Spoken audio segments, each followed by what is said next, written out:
안녕하십니까. 조선비즈 사회부 법조팀의 박현익 기자입니다. 정말 진짜 여러분의 궁금증을 풀어드리는 리얼리 법률사무소입니다. 이번에 새롭게 조선 라이브에서 시작하게 된 프로그램인데요. 사람을 죽였는데 살인범이 우울증에 걸렸습니다. 이것도 심신미약인가요? 전 남자친구가 동영상 가지고 협박을 합니다. 처벌이 어떻게 될까요? 가장 핫한 이슈를 가지고 법 전문가이신 변호사님들과 함께 이야기를 나눠보도록 하겠습니다. 변호사 두 분을 모셨습니다. 김재식 변호사님과 최다은 변호사입니다. 소개 부탁드리겠습니다. 네, 안녕하세요. 17년차 변호사 김재식입니다. 반갑습니다. 네, 안녕하세요. 오늘부터 리얼리 법률사무소를 김재식 변호사님 그리고 박현익 기자님과 함께하게 된 최다은 변호사입니다. 반갑습니다.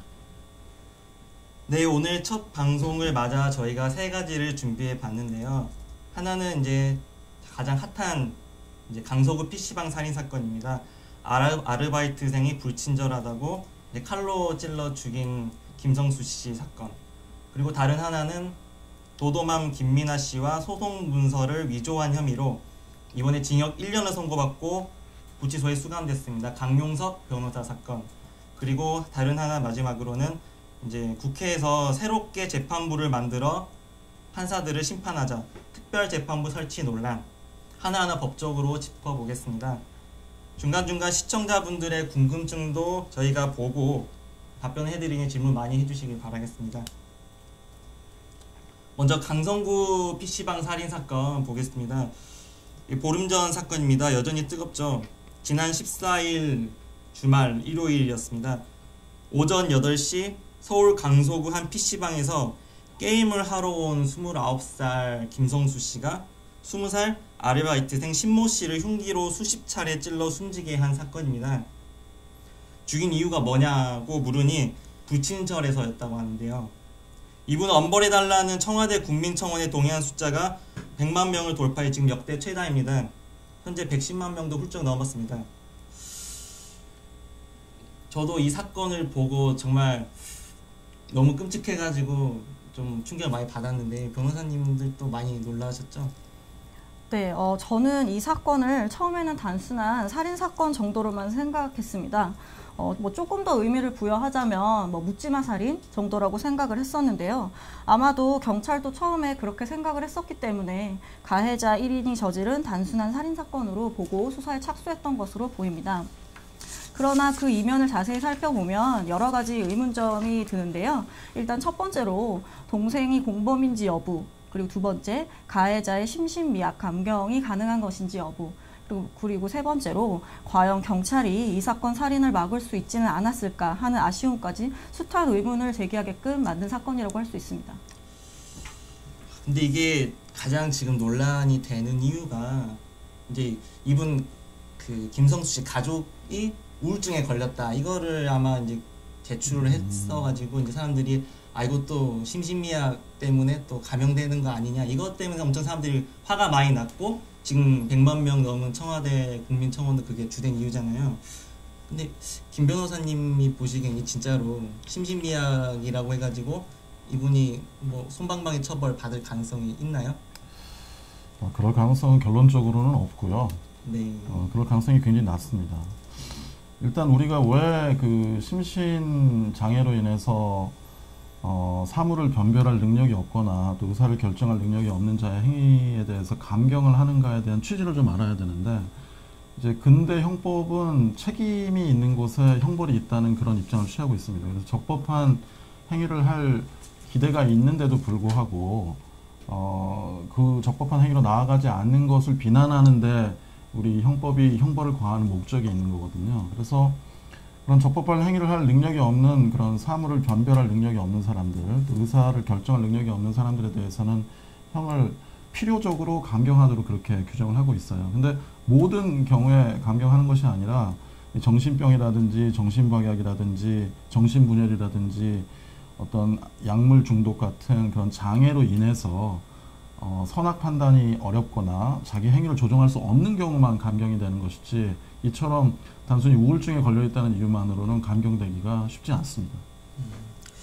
근데 이게 좀 궁금한 거는 이제 가장 또 사람들이 많이 하는 얘기 중에 하나가 조두순 사건인데 이 조두순 사건이 이제 예전에 정말 어린 8살 아이를 술에 취해가지고 이제 성폭행을 하고 이제 중상해를 입혔단 말이에요. 정말 큰 피해를 입혔는데 이 조두순 씨가 그때 당시에 받은 징역은 13년 선고를 받고 근데 왜 그랬냐고 하니까 뭐 술에 취해가지고 그때 다시 심신미약 상태였다. 뭐 이렇게 말하면서 이제 감형이 됐단 말이에요. 그러면 이거는 아까 말씀하신 뭐 심신장애나 뭐 정신장애, 합리적 판단 뭐 이런 기준으로 봤을 때는 좀 다른 케이스인가요? 그러면? 이게 10년 전에는 이제 주치로 인한 만취로 인해서 심신미약 주장을 해서 감경되는 예가 꽤 있었습니다. 우리가 이제 만취라고 하면 단순히 술 먹고 감경을 주장하는 것으로 오해할 수도 있는데 이제 약물 중독과 마찬가지로 알코올 중독 경우도 일종의 정신질환, 심신장애에 해당이 될 수 있거든요. 그래서 그런 중독에 따라서 그 범행 당시에 사물을 변별할 능력이 없거나 의사를 결정할 능력이 없었다면 감경이 되던 그런 판결이었죠. 근데 좀 생각해 보면 우리가 그 용기를 얻기 위해서 그 술을 먹고 범행에 나서는 경우도 많아서 사실 감경을 술에 취했다는 이유로 하는 것이 좀 합리적이지 않고 그 이후에 성폭력범죄 처벌등관한 특례법에서는 성폭력범죄와 관련해서는 이 만취 주장 이런 것들을 받아들이지 않도록 법이 개정이 됐습니다. 결론은 감형될 것을 걱정하지 않아도 된다. 이렇게 네, 이해하면 그렇습니다. 예. 근데 지금 여기 시청자분 한 분이 질문을 주셨는데요. 이게 그날 사건에 동생이 같이 있었잖아요. 그래서 그 CCTV 영상이 또 공개돼서 논란이 됐는데 이분 질문은 동생 공범 좀 집중적으로 다뤄주세요. 동생이 의심스럽다고 하던데 칼 든 사람을 말리지 않고 위협받는 사람을 말렸다는 게 의심스럽다. 이렇게 말씀하셨어요. 이게 지금 근데 아직 오늘 동생이 제가 보기로는 공범인지 아닌지 이제 수사에 착수했다고 들었거든요, 경찰에서. 네. 아직은 또 단정적으로 보기도 어렵고 근데 그 CCTV 영상을 또 제가 보니까 동생이 뒤에서 그때 당시에 칼에 찔렀을 때 뒤에 있었잖아요. 그래서 이걸 잡은 거냐 아니면 또 이 당시에 뭐 형이 칼로 찌르는 걸 말렸다 뭐 이렇게 또 약간 상반된 두 주장이 있는데 변호사님들 보셨을 때 어떠신 것 같아요? 일단 제가 먼저 좀 말씀을 드리자면 그 행위 당시에 동생을 잡았는지 여부에 사실 주로 초점이 돼 있어서 저도 그 부분을 중점적으로 생각을 했었는데요. 최근 언론에 이제 공개된 내용을 보면 그 형이 경찰이 와서 이제 제지를 한 뒤에 형이 집으로 돌아갑니다. 그 사이에 동생이 무엇을 했느냐를 보니까 그 이제 살해 현장이죠. 거기 주변을 계속 배회하고 있었다는 거예요. 그러니까 형이 돌아오기를 마치 기다리고 있었고 그 현장에서 다음 어떠한 행위가 일어날 것을 마치 예견을 하듯이 동생은 계속 거기서 기다리고 있었어요, 형을. 그러니까 상식적으로 생각을 했을 때 일단 너무 화가 나니까 우리 돌아가자. 야 그냥 오늘 여기는 그만하고 들어가서 좀 그냥 오늘 기분 별로니까 집에 가자 라고 해서 끝냈다라고 하면 마치 동생의 어떤 행위가 아무런 영향이 없었을 수도 있고 이후에 형이 나 아무리 생각해도 너무 화가 나. 나 그 녀석한테 가야겠어 라고 했다면 동생이 따라 나왔을 수는 있을 것 같아요.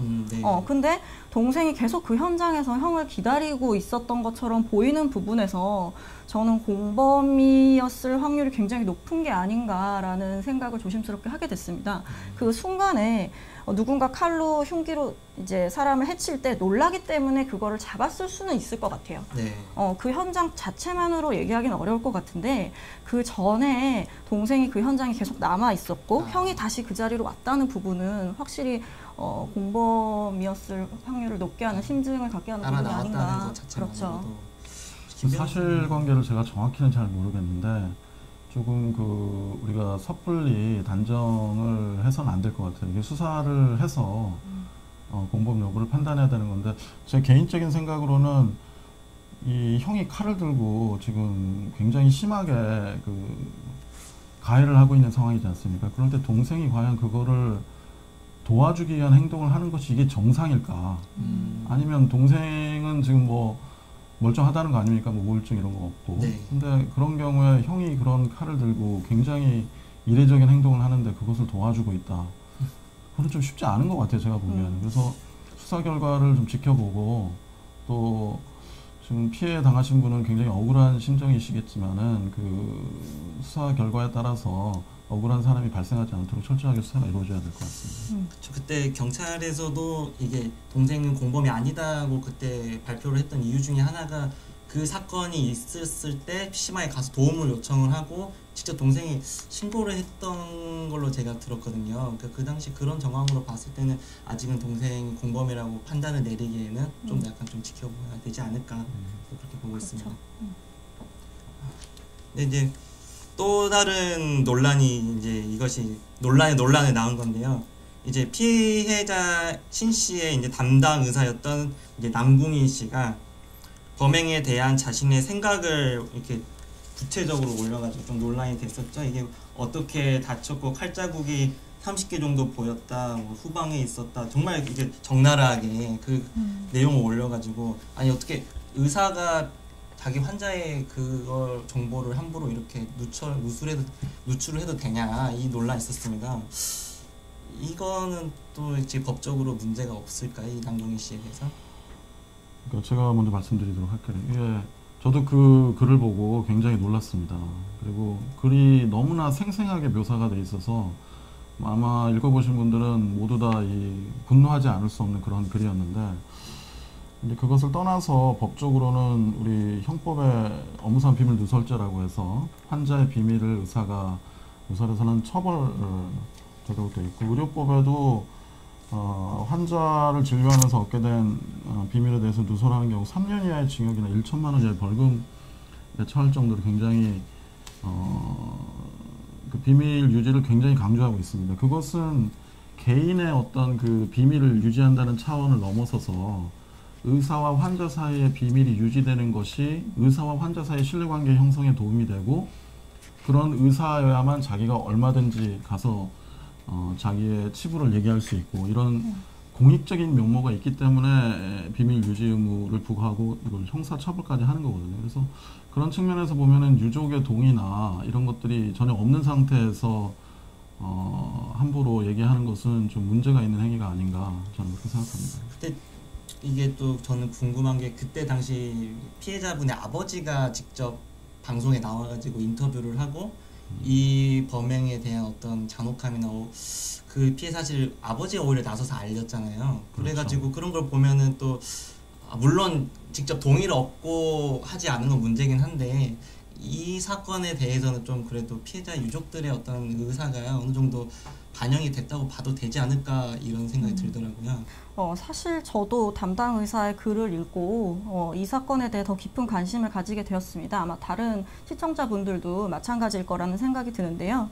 객관적으로 이제 어디에서 어떤 살인 사건이 일어났다는 팩트를 넘어서 이 글은 그 피해자의 피해 상태를 의사의 시각으로 너무나도 자세하게 설명을 해놓고 있습니다. 그렇기 때문에 이 사건이 단순한 살인 사건을 넘어서 어떤 잔혹 무도하고 무시무시한 범죄라고까지 인식되게 한 것인데요.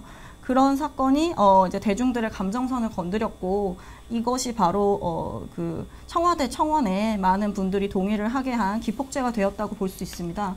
그렇기 때문에 피해자분들이 이 사건을 세상에 알리고 싶어 했던 그런 취지에는 결과적으로 부합을 했던 것은 아닌가라는 생각은 듭니다. 그렇지만은 이제 이게 만약에 누군가 고발을 하거나 또 유족이 문제를 삼는다면은 당연히 문제가 되는 사안이고요. 물론 동의를 사후적으로 하게 되면 처벌 수위는 약해질 수 있죠. 그렇지만은 이 행위가 일반적으로 정당화돼서는 좀 안 된다는 생각입니다. 최근에 또 암수살이라는 영화에서도 보시다시피 그 오래전에 피해 상황을 영화로 그렇게 만들어서 유족의 동의도 없이 상연하는 것에 대한 문제가 제기된 바도 있잖아요. 그래서 이런 부분들은 전문가들의 어떤 책임 영역에 관련된 것이고 전문가들이 어떤 나름대로 윤리랄까 이런 것들을 좀 철저히 생각해 봐야 되는 영역이 아닌가 싶습니다. 네.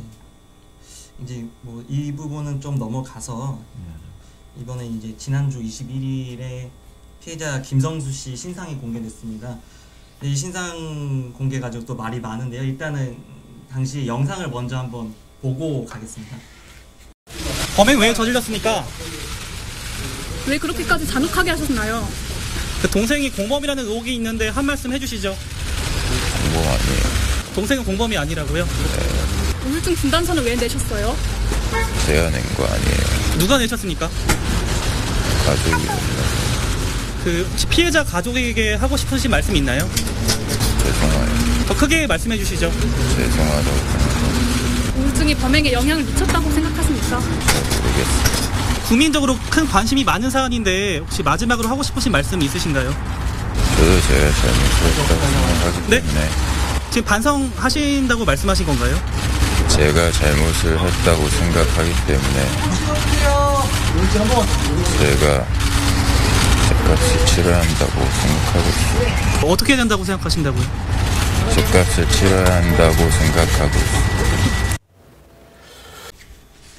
제 좀 첫 방송이라서 조금 제가 많이 초조한 것 같은데 분노장렬님께서 자꾸 물 마신다고 초조한다고 하는데 이해 좀 양해 좀 부탁드리겠습니다. 제가 처음에 좀 긴장돼가지고 이제 아무튼 다시 얘기 돌아오면은 이제 신상 공개 이것 때문에 뭐 도대체 기준이 뭐냐 이거 신상 공개를 하냐 마냐의 어떤 되는 범죄자가 있고 안 되는 범죄자가 있어가지고 이 논란이 또 있고 또 다른 거는 이렇게 아직 재판 받지도 않았는데 함부로 공개하는 건 좀 인권에 문제가 있지 않냐 뭐 그런 문제랑 뭐 무죄 추정 원칙 아직 죄가 아닌데 함부로 얼굴을 들이밀면 안 된다 뭐 이런 말이 있어요. 근데 이 신상 공개 기준이나 어떤 그런 문제에 대해서는 혹시 변호사님 생각은 어떠세요? 이게 그러니까 기준은 사실 케이스 바이 케이스로 하는 게 맞다는 생각입니다. 저는 그걸 일률적으로 기준을 세우기가 굉장히 어려워요.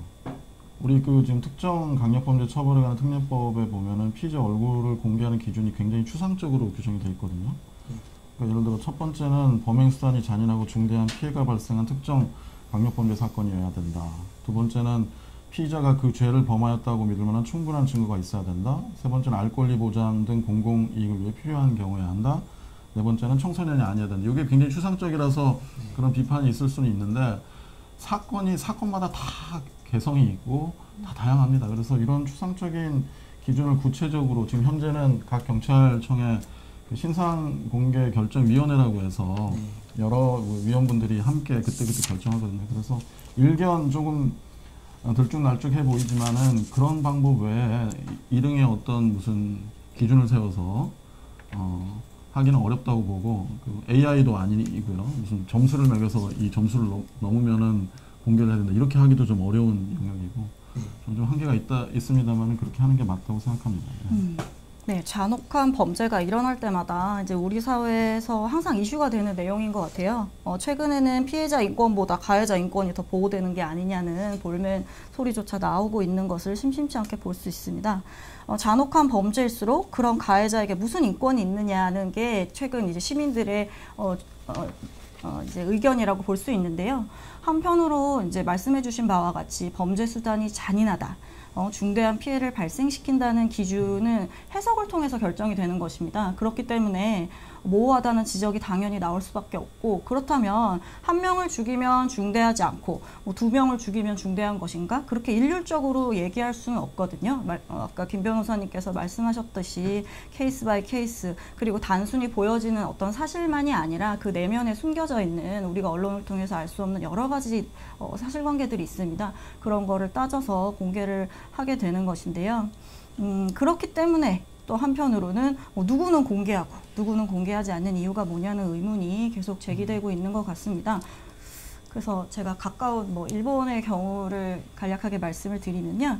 일본의 경우에는 실명 보도를 원칙으로 하고 있습니다.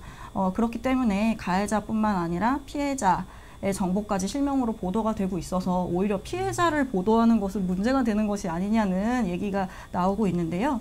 최근에 일본에서는 현재 이 피의자가 공개되는 것에 대한 문제 제기는 거의 없고 다만 3년 전, 5년 전에 피의자의 정보까지 구글이나 그런 것들을 통해서 노출되는 것이 과연 잊혀질 권리에 반하는 것이 아니냐는 논의가 계속되고 있다고 합니다. 그럼에도 불구하고 도쿄지방법원 그리고 고등법원에서는 아직까지 개인의 프라이버시나 잊혀질 권리보다는 이 사람들을 알림으로써 얻을 수 있는 공공의 이익이 더 크다고 보고 있고 그렇기 때문에 삭제하는 것에 굉장히 소극적인 입장임을 참고로 말씀드립니다. 이거 마무리 짓기 전에 말씀을 이제 질문 마지막 하나만 좀 보고 답변하고 마무리 질까 하는데요. 네. 기억 니은 분이 물어보셨어요. 저희가 뭐 알 권리 얘기도 하긴 했는데 신상 공개로 인한 장점은 무엇이죠?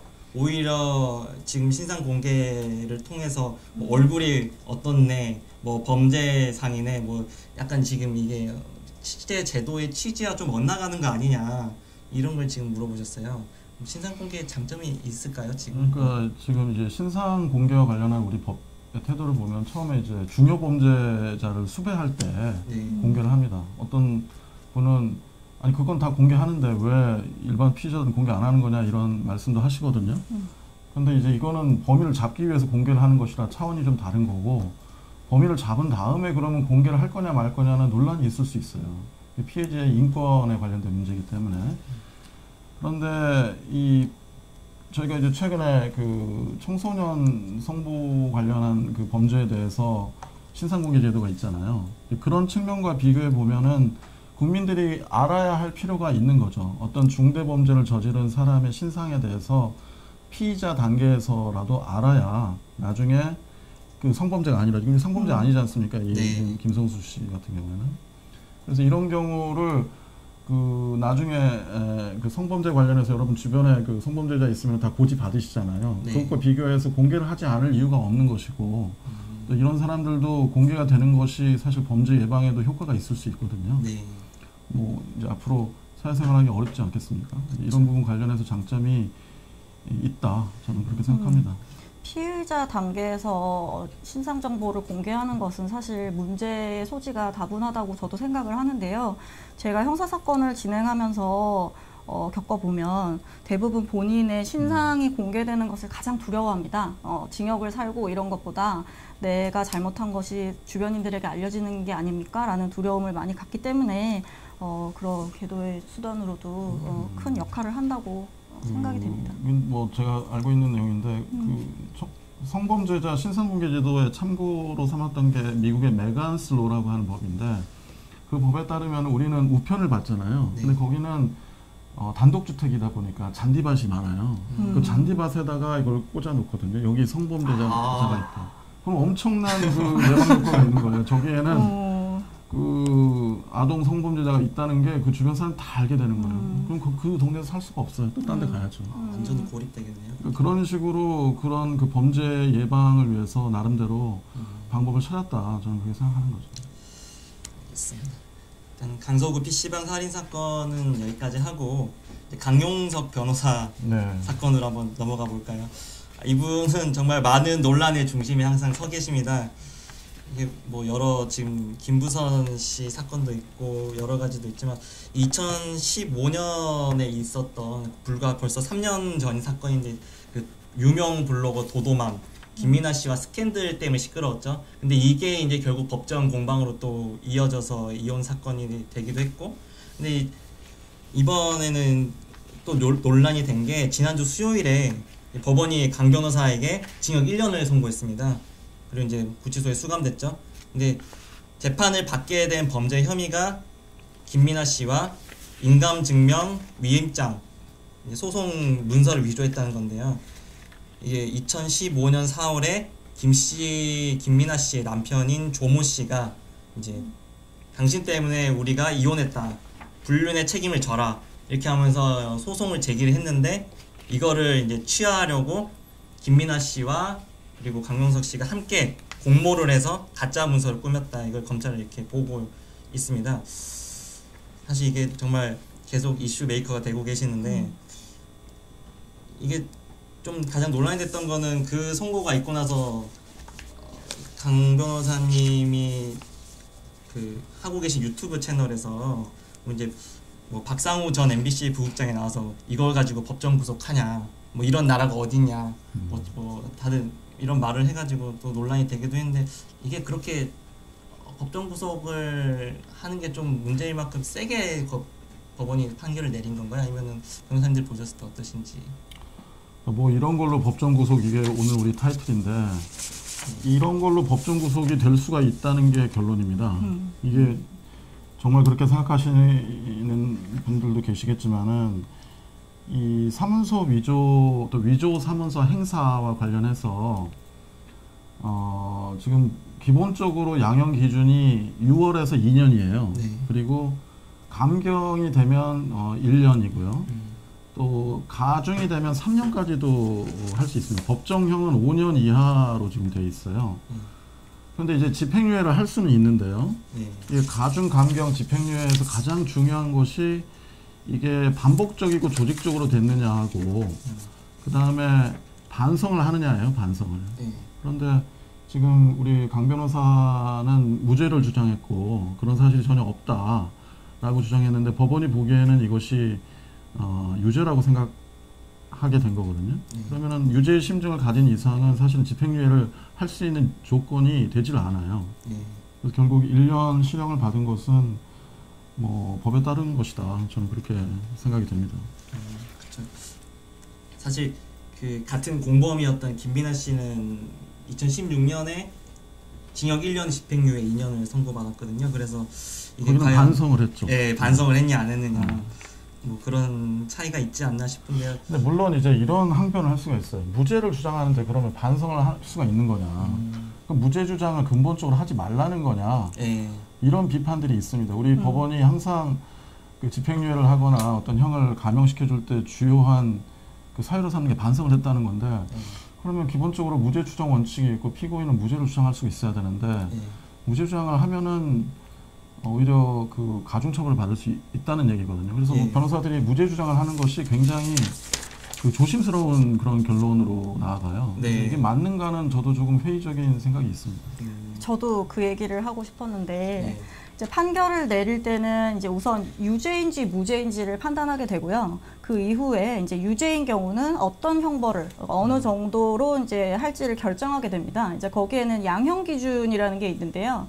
이제 대부분 범죄의 경우에 이제 피해자의 피해가 이제 회복되었는지 여부, 그 다음에 이제 가해자가 진심으로 반성을 하고 있는지 여부가 양형 기준에서 굉장히 큰 부분을 차지하고 있습니다. 근데 이게 딜레마예요. 아까 김 변호사님께서 말씀해 주신 것처럼 피고인은 정말 억울해서 무죄를 주장을 하는데 재판부에서 봤을 때는 반성하지 않는 것으로 보인다는 말이죠. 그러니까 충분히 유죄의 심증이 있는데 계속 무죄를 주장하니까 반성의 여지가 없다. 그러니까 더 가중처벌해야지 되겠다. 이런 식으로 돼버리면 실제로 그런 경우들이 왕왕 있고 그러다 보니까 형사재판을 진행을 하다 보면 이제 변호인으로서 항상 이제 의뢰인들이 질문을 하는 것이 같은 내용입니다. 저는 너무 억울해서 무죄를 계속 주장하고 싶은데 계속 무죄를 주장했다가 오히려 가중처벌을 받느니 차라리 일부 인정하거나 그냥 반성한다는 취지로 얘기를 하고 경한 처벌을 받는 것이 저를 위한 것이 아닙니까? 라는 질문을 저는 매번 듣는 것 같아요. 그래서 이 부분은 정말 큰 딜레마고 좀 개선돼야 될 부분이 아닌가라는 생각이 듭니다. 지금 여기 댓글이 또 뜨거운데요. 이게 저희는 이제 구속을 해도 된다는 이제 그런 취지로 봤는데 과연 구속을 하는 게 맞냐? 강 변호사가 어디 도망가냐? 뭐 그리고 뭐 도망을 안 가도 죄 지으면 구속해야 한다. 뭐 이렇게 싸우기도 하고요. 뭐 반성을 하냐 재판을 왜 하냐? 뭐 김경수 전혀 상관없는 또 여론 조작했잖아요. 이런 말도 있고요.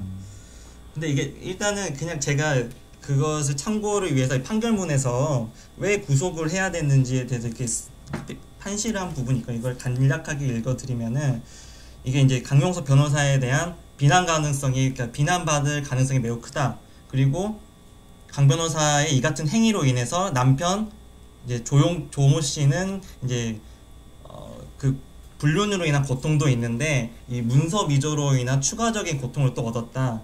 그리고 아까 저희 계속 얘기한 것처럼 잘못을 전혀 반성하고 있지 않은 점 등을 종합하면 피고인을 실형에 처할 필요가 있는 것으로 판단된다 해서 법정 구속을 했거든요.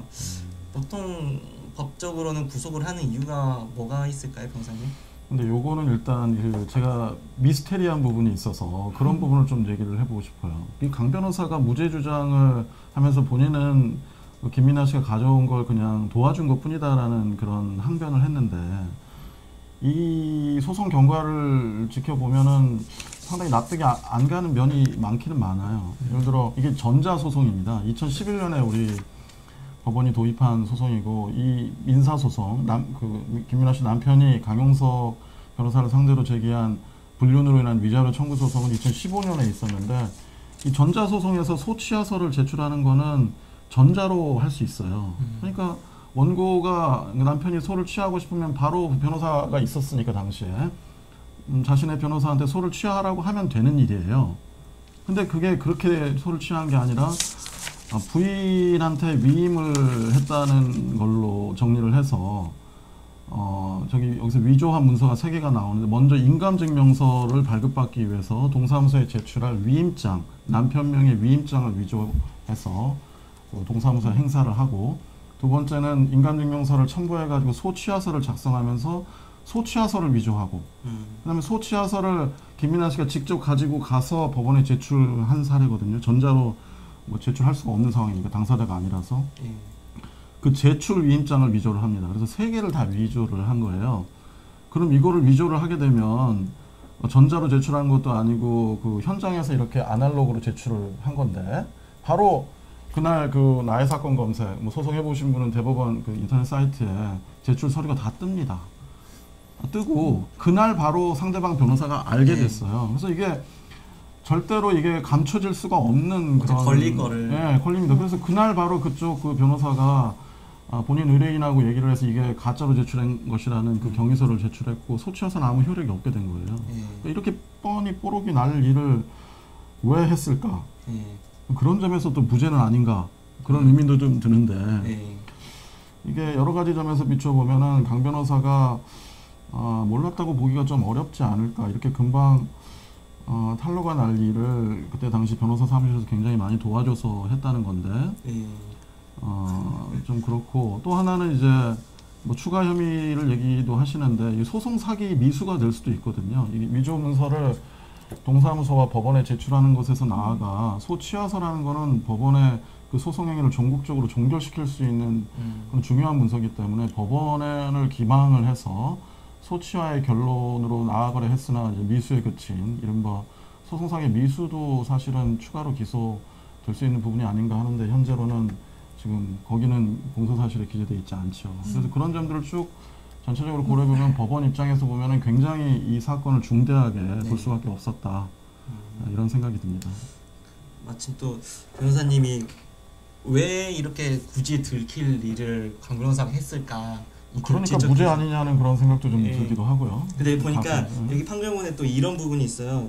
그러니까 이제 과연 이거를 왜 했을까, 그 범행 동기, 고의가 있었는지 여부에 대한 이제 판결 판단이 있는데, 보니까 당시에 방송 출연을 이것저것 하고 있었던 강 변호사가 계속 이 스캔들 이슈가 나니까 이것을 어떻게든 빨리 무마하려고 지금 너무 급박한 거 아니냐. 그래서 다소 무리를 해서라도 일단 소취하가 이루어지게 하고, 그리고 나서 남편과 합의 등과 관련 문제는 향후 해결할 수 있도록 그런 노림수를 노린 거 아니냐, 이렇게 판시가 돼 있더라고요. 근데 그 합의 과정에서 오히려 불리하지 않겠어요? 본인이 위조 문서를 제출했다는 혐의를 안으면서 협상을 해야 되는데, 그래서 그런 부분이 좀 미스테리한 부분이에요. 저는 심정적으로는 이해가 됩니다. 왜냐하면 본인이 어떤 사건에 닥치게 되면 논리적인 사고가 어려울 수 있어요. 아무리 경력이 오래된 베테랑 변호사라고 하더라도 당장 이 사건을 빨리 무마하고 싶고 이 사건을 종결짓고 싶은 상황이 오면 사실 약간 물불 안 가리게 될 수도 있고, 또 내일이 되니까 또 약간 막상. 그래서 저는 항상 말씀드리는 게,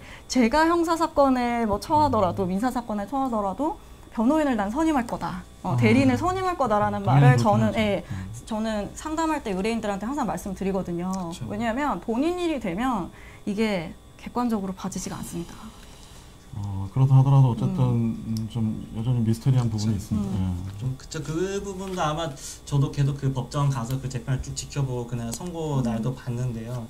그래서 그날 남편분이 눈물 흘리는 것도 보고, 강 변호사가 이제 그 되게 얼굴이 확 굳는 모습도 보고, 근데 이제 과연 이제 이것이 과연 유죄인지 무죄인지 좀 여전히 좀 의심스러운 부분이 많긴 한 것 같습니다. 근데 이제 계속 이제 나오잖아요. 이제 그 독단적인 행동이 그러니까 김민아 씨가 혼자 한 거지 자신은 관여하지 않았다, 뭐 이런 혐의도 이제 저희가 얘기를 한 것 같고, 그리고 이제 만약에 이 판결을 인정할 수 없다면서 강 변호사 항소를 했어요. 근데 만약에 변호사님들이라면은 2심 본인이 강 변호사가 됐다고 하면 2심 가서 어떻게 하시겠어요? 2심 때는 계속 똑같은 스탠스를 취하면은 풀려날 가능성이 낮지 않을까요? 이게 정말 고민이 되는 영역이죠. 그러니까 지금 그 양형기준표를 본인도 다 검토를 해봤을 거예요. 네. 그리고 본인이 반성을 한다면 집행유예 가능성이 있다고도 생각했을 겁니다.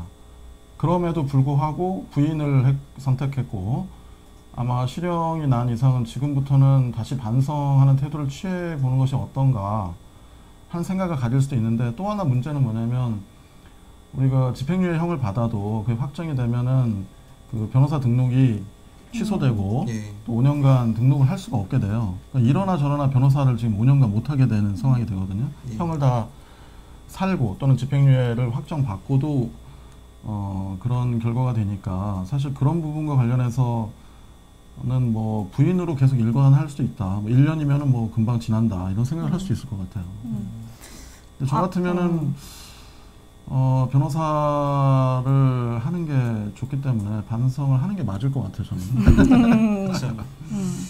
제 생각엔 아마 이제 와서 강 변호사가 자신의 잘못을 뭐 인정하거나 그렇지는 않을 것 같아요. 왜냐하면 제가 얘기를 들어보면 정치인이나 종교인은 본인의 소신이 있고 이미지가 있기 때문에 절대로 그 주장을 굽히지 않는다라고 예, 제가 들었습니다. 그래서 사실 강 변호사 같은 경우는 단순히 변호사이고 일반인이 게 아니라 기존의 정치인이었었고, 또한 이런 사회적인 이미지를 위해서도 끝까지 무죄 주장을 하는 것이 본인의 어떤 취지에 맞지 않을까라는 생각이 들고요.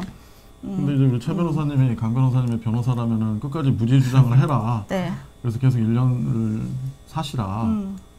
그렇게 조언하실 수 있으시겠어요, 저는? 저는 그렇게 하면서 이번에 실형이 정치적으로 어떤 의도가 있었는지에 대해서 정치인으로 더, 정치인으로 더 어떤 이번 기회에 탄압받는 정치인으로. 또 2심 가서 또 사실 이게 유무죄 여부가 또 바뀔 수도 있는 거예요. 그렇죠. 그렇습니다. 그러니까 뭐 계속 무죄로 할 수도 있겠죠.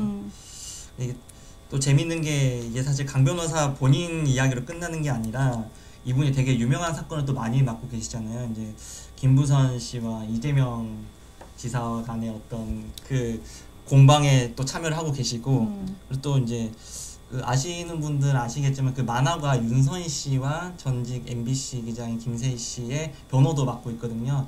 그 고 백남기 씨의 유족을 그 명예를 훼손했다는 혐의로 이제 또 이 두 분은 또 지금 그 법정 재판을 받고 있는데, 다들 사람들이 궁금한 거는 강 변호사가 이제 감옥에 들어갔는데 그거는 어떻게 옥중병론 하는 거냐, 아니면 뭐 이분들의 앞으로 변호는 어떻게 되는 거냐, 이게 궁금해하는 분들이 많더라고요. 혹시 어떻게 되나요? 이분 보통 변호하다가 감옥에 들어가 버리면은? 그런 경우가 흔치 않고 보통 계약이 해지되죠. 소송 위임 계약이 해지되고 다른 변호사님들이 맡거나 그럴 텐데, 여기는 아마 법무법인하고 계약이 돼 있을 겁니다. 그래서 그렇지만 그 담당 변호사가 지금 옥중에 있는 사유는 소송 위임 계약의 해지 사유가 될 수 있을 것 같아요. 아무리 다른 담당 변호사가 있다 하더라도 그 주된 변호사가 감옥에 있는 이상 제대로 된 변호를 할 수가 없고, 물론 변호가 불가능한 건 아니고 뭐 의견서를 써서 문서로 법원에 제출하는 건 다 가능할 것 같습니다만, 그런 변호를 바라지 않을 것 같고 김부선 씨 같은 경우에는 그러면 계약을 해지하고 사실은 논리적으로는 손해배상을 법무법인에 청구할 수도 있거든요. 그래서 강 변호사는 요 개인적인 어떤 공경뿐만 아니라 본인이 맡고 있는 여러 사건들에 대해서 그 소송 위임 계약이 해지되고 그 후폭풍도 또 감당해야 되는 그런 안타까운 지금 사정에 있는 것 같습니다. 지금 강 변호사가 김부선 씨를 대리해서 고소한 내용이 이제 공직선거법 위반 그리고 정보통신망법상 명예훼손 혐의인데요. 아마도 제 생각에는 그 사건을 강 변호사가 소속된 법무법인에서 진행을 할 것으로 보이고, 저는 이 부분은 그렇게 생각합니다. 강 변호사 입장에서는 2심을 진행하면서 내가 이렇게 사회적으로 이슈가 되고 있는 사건의 변호를 맡고 있기 때문에 나는 지금 실형을 살고 있을 게 아니라 나가서 더 피의자의 도움을 주기 위해 하겠다라고 얘기할 수 있고, 또 제 생각엔 김부선 씨나 다른 의뢰인들 입장에서도 굳이 여러 변호사 중에 강 변호사를 선택한 이유가 분명히 있을 겁니다. 그분의 이미지, 고소왕 이미지라던가 그런 이미지를 원하기 때문에 서로 지금 이 수임 계약이 체결되어 있는 것을 이유로 해서 서로 도움이 되는 방향으로 주장할 수 있지 않나라는 생각도 들거든요. 그래서 쉽게 사임을 할까라는 생각은 좀 듭니다. 김 변호사님은 사임을 하고 새롭게 할 것 같고, 최 변호사님은 이제 뭔가 쉽게 하기보다는 계속 넥스트로를 계속 할 것 같다. 이게 또 보석 신청을 할 수 있는 가능성도 있지 않나요? 강 변호사 입장에서는? 사정 변경이 전혀 없기 때문에 지금 보석 신청을 해도 예. 기각될 가능성이 높고요. 네. 이제 아마 항소심을 쭉 진행해 가는 과정에서 항소심 종료쯤에 한번 보석을 신청하면 네. 받아들일 수도 있지 않을까. 뭐 형기가 거의 될 수도 있으니까 1년이면. 예. 지금은 뭐 별로 가능성이 없어 보입니다. 일단 반성을 하는 걸 전제로 보석도 청구를 해야 될 것 같거든요. 반성을 해도 좀 쉽지 않을 것 같아요. 지금은. 그럼 이제 마지막 저희 이제 세 번째 주제로 넘어가 보겠습니다. 좀 무거운 주제일 수도 있는데 저희가 지금 앞에 다룬 두 가지랑 비교했을 때 이제 양승태 전 대법원장 시절에 법원 행정처 일종의 이제 사법 행정을 담당하는 곳인데 이곳이 이제 사법 행정권을 남용했다는 의혹과 관련해서 이 사건을 담당할 재판부를 이제 여야 사당이 자유한국당을 제외한 여야 사당이 특별재판부를 만들어서 다루자 기존 법원 시스템과 다르게 이렇게 논란이 되고 있습니다. 그래서 워낙 이제 사법부에 대한 불신이 워낙 깊다 보니까 좀 분위기는 특별재판부 설치하자는 쪽인 것 같아요. 왜냐면은 여야 사당이니까 178석 과반수 이상이 지금 이거를 하자고 추진을 하고 있고 오늘 또 여론조사가 나왔는데 여론조사 전문기관 리얼미터가 CBS 의뢰로 전국 성인 502명을 대상으로 설문을 한 결과 60%가 찬성을 하고 24%가 반대를 하고 나머지는 모름, 무응답. 어쨌든지 간에 좀 전반적인 분위기는 이제 특별재판부를 도입해야 하자는 이런 분위기로 가고 있는 것 같아요. 근데 그럼에도 불구하고 이게 상권 분립에 위배된다. 왜냐면은 정치권에서 이거를 개입해도 되냐, 뭐 위헌이다, 뭐 나쁜 선례가 될 것이다 말이 많은데 저는 궁금한 게 이게 근데 왜 위헌인 거예요? 이게 기본적으로 어떤 것 때문에 위헌인 건지 좀 혹시 설명 부탁드릴 수 있을까요? 예, 이게 지금 논의되는 양상을 보면 예. 사람들이 사실을 믿기보다는 예. 본인이 믿는 것을 좀 사실이라고 생각하는 경향이 좀 있는 것 같아요. 네. 그래서 사실을 믿으려면 구체적으로 이 법안이 어떻게 되어 있는가 그거를 놓고 비판을 해야 되는데 한쪽에서는 무조건 찬성하고 이거 사법농단이어서 안 된다고 하고 또 반대에서는 어떻게 이거를 그 사법부를 무력화시킬 수 있느냐 이런 측면에서 문제를 삼는데 제가 개인적으로 보기에는 이런 점들이 좀 문제인 것 같아요. 이 법안을 보면 좀 길어질 수도 있는데 일단 가장 문제가 되는 게 이제 특별재판부를 구성한다는 겁니다. 이거는 외부의 법원을 만드는 게 아니라 서울중앙지방법원이 선거 때 되면 선거 전담부 만드는 것처럼 서울중앙지방법원 산하에 특별재판부를 하나 만들고 또 고등법원에도 그런 걸 하나 만들고 그 대법원은 그냥 대법원에서 재판한다는 그런 취지가 있어요. 근데 이런 내용은 사실은 지금 방금 전에 말씀드린 바와 같이 서울중앙지방법원장이나 대법원에서 할 일이거든요. 그리고 이거는 어떻게 보면 사법이 자율적으로 작동되는 영역의 사건의 배당이랄까 뭐 이런 부분은 반대로 이제 국회에서 뭐 여러 가지 자율적인 어떤 행위들을 많이 하는데 이런 것들을 사법부가 일일이 감나라 배나라 하면서 이건 잘못되고 이건 잘되다 이렇게 하지 않거든요. 이거는 이제 국회의 자율권을 사법부가 존중한다는 의미에서 국회에서 일어난 일들은 사법심사의 대상으로 많이 배제를 하는 편이에요. 마찬가지로 국회도 권력분립의 원리상 사법부가 자율적으로 형성할 수 있는 영역에 대해서 너무 지나치게 간섭하는 것은 권력분립을 침해할 소지가 있어요.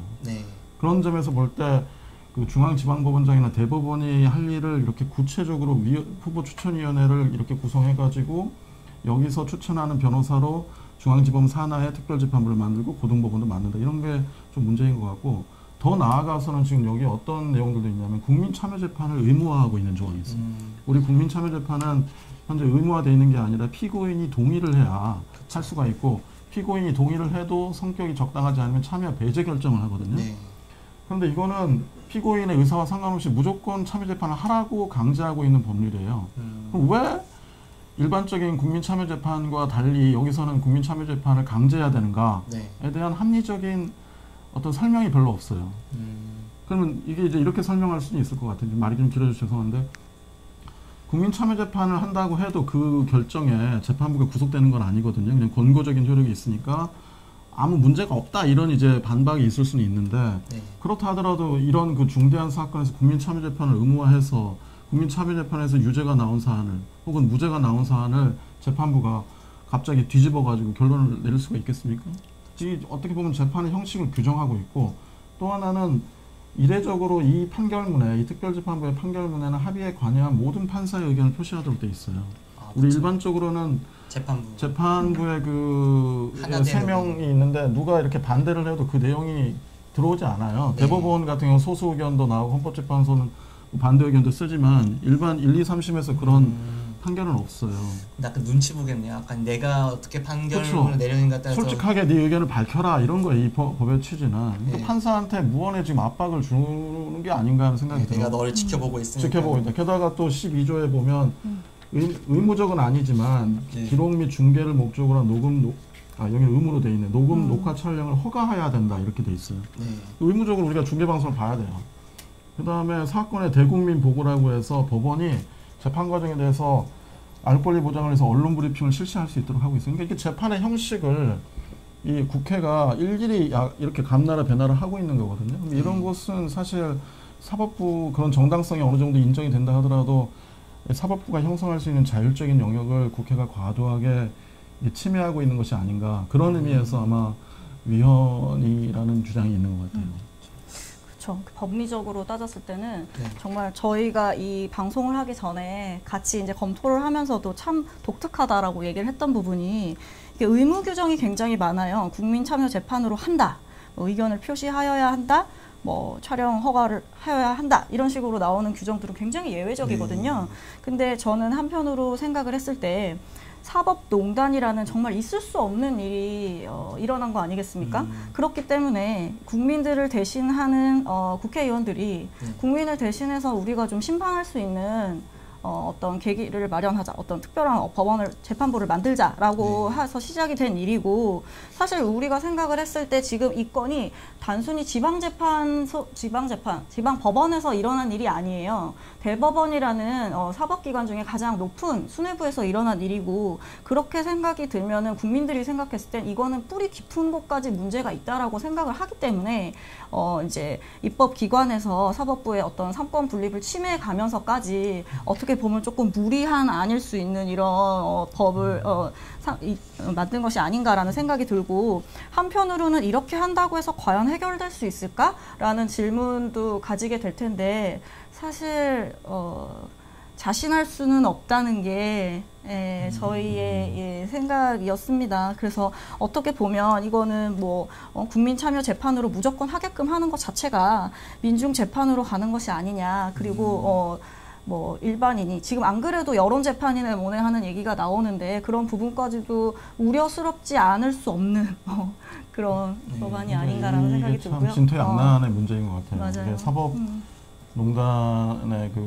지금 피고인이 될 분들이 전부 지금 어떻게 보면 재판부와 직간접으로 다 연결되어 있는 분들이라 이게 공정하게 그런 배당을 할 수 있겠느냐. 최근에 여러 그 사태에 비춰보건데 그런 의구심이 드는 것은 우리가 다 동의를 하는 부분입니다. 그렇지만 그렇다고 해서 우리 헌법에 분명히 법관이 헌법과 법률 그리고 양심에 따라 독립해서 재판하도록 하고 있고 탄핵이나 금고 이상의 형의 선고에 의하지 아니하고는 파면이 안 되도록 되어 있으니 이론적으로는 양심적으로 법관들이 할 수 있다고 지금 믿어야 되고 또 그걸 신뢰해야 사실은 사법부의 존재 의의가 있고 우리가 사법부에 뭔가를 맡길 수가 있는데 이런 식으로 특정 사건에서 항상 사법부를 아주 예외적인 케이스가 되고 앞으로도 이런 일이 발생해서는 안 되겠습니다만은 이게 혹시 제 걱정은 선례가 돼서 혹시나 앞으로도 그런 그 사법부의 어떤 피고인이 되는 그런 사태가 있을 때마다 이런 법률을 만들어야 되고 그렇다면 우리 사법부 시스템이 계속 누더기가 되지 않을까 그런 생각이 좀 드네요. 근데 저는 법조인이기 이전에 대한민국 국민의 한 사람으로서 정말 좀 참담함을 느끼지 않을 수 없었습니다. 왜냐하면 영장 기각률이 90%대에 이른다는 것 자체가 이미 됐지 않습니까 또? 그렇긴 한데 어떤 그런 거는 거꾸로잖아요. 우리가 만약에 내가 그 대상이었다면 100%였을 겁니다. 그만큼 약간 좀 사법부가 이렇게까지 좀 자초한 게 아닌가. 왜냐면은 영장 기각률이 높은 그 수치도 있긴 하지만은 또 지금 현재 이 박주민 의원에 따르면은 이 사건을 맡게 될 서울중앙지법 재판부 중에 대부분이 이제 또 이번에 사법행정권 남용으로 연루가 돼 있다. 뭐 이런 말도 하고요. 그리고 가장 또 제가 직접 기자로서 일하면서 좀 약간 좀 의아했던 거는 한 번은 또 영장을 기각할 때 이제 유해용 전 이제 그 재판연구관 수석 재판연구관에 대한 구속영장 기각할 때 그 구속 사유를 3천자 어마어마하게 길게 해가지고 이건 구속의 여부를 판단하는 건데 약간 정식 재판까지 하는 거 아니냐 뭐 이런 게 하면서 많은 이제 좀 스스로 좀 불신을 많이 낳기도 했죠. 근데 또 약간 이제 너무 저희가 또 이게 문제만 지적을 하니까 또 근데 뭐 박주민 한 가지 말씀드리고 싶은 게 제가 만약에 그 제안을 드린다고 한다면 예. 이거는 사실 국회 선진화법 때문에 통과되기가 쉽지 않아요. 한국당이 동의를 해주지 않는 이상은 이게 본회의의 상정 자체가 안 되게 돼 있어요. 현재 국회법상. 그러니까 이것을 물론 이제 바터 형식으로 해서 한국당이 뭐 고용세습 관련해가지고 이런 걸로 딜해서 통과될 가능성은 있습니다만은 제 생각에는 이런 것을 국회로부터 법안으로 만들어서 이 법원이 이런 재판부를 만드는 건 사실 법원 입장에서 보면 엄청난 치욕이에요. 그렇죠. 그러니까 이거를 대법원이 그냥 하면 됩니다, 지금. 이런 내용으로 대법원장이 이 재판을 어떻게 공정하게 진행할 것인지에 대한 안을 박주민 안보다 더 공정하고 국민 모두가 납득할 수 있는 수준의 그런 안을 내면 끝나는 내용이에요, 이 부분은. 네. 그러니까 이거는 그렇게 좀 처리가 되면 어떨까 하는 생각입니다, 사실. 사실 저도 보면서 약간 특정인들이 특정한 재판부를 선별하는 게 과연 공정할 것인가. 사실 저희끼리도 이렇게 뭐 벌칙을 한다든지 아니면 누가 좀 하기 싫은 거나 아니면 뭐 하고 싶은 거 정할 때 가장 군말이 없는 것 중에 하나가 사다리 타기나 아니면 뭐 이렇게 제비뽑기, 동전 돌리 약간 이런 무작위로 사람 정하면 아무도 거기에 일을 달지 않아요. 근데 막 이것저것 이유를 달아서 너는 뭐 지난주에 뭐 일을 더 했고 이거 했기 때문에 너가 일을 더 해라 하면 또 이 사람 입장에서는 또 이게 여러 가지 생각이 든단 말이에요. 합리적 이유를 아무리 되든지 간에. 근데 지금 현재 재판 배당 방식은 이제 무작위로 전자배당하고 있기 때문에 오히려 이게 가장 공정한 방식이 아닌가 저는 좀 그런 생각이 들더라고요. 그래서 아무튼 여러 가지 생각을 해봐야 될 문제가 있는 것 같은데 이런 내용이 발의되기 전에 충분히 대법원에서 자정할 기회가 있었다라고 생각이 드는데 저희가 이 시간에 이걸 논의한다는 것 자체가 참 안타깝다는 생각이 듭니다. 네. 뭐 여러 가지 들어도 이쪽 말 들어도 납득이 되고 저쪽 말 들어도 납득이 되고 근데 그래도 뭐 아닌 건 아니지 않냐 저는 좀 그런 생각이 들고 있습니다. 그래서 뭐 사법 풀신은 오히려 이쪽에 관해서 별로 질문이 없어가지고 오늘은 일단 이쪽 특별재판부에 대한 논의는 여기까지 하고 뭐 일반 국민들이 별로 재밌어하지 않는 주제인 것 같아요. 예. 그래도 뭐 그래서 저희 할 말은 다 한 것 같습니다. 지금 뭐 특별히 이제 더 논의할 거는 뭐 좀 더 논의 지켜보고 다음 주에 또 다뤄도 되고요. 그래서 오늘 보신 영상은 이제 10월 30일 조선닷컴 VOD 페이지와 유튜브 채널에서 다시 보실 수 있거든요. 또 많은 관심 부탁드리고요. 오늘 오리얼리 법률사무소 첫 방송 여기서 마치겠습니다. 저희가 처음에는 좀 많이 부족하고 어눌한 부분도 있었는데 다음 주엔 더 알차게 준비해서 다다음 주에 뵙겠는데요. 그때 더 잘 준비해서 더 나은 모습 보여드리도록 하겠습니다. 저희 감사합니다. 네, 감사합니다. 고맙습니다.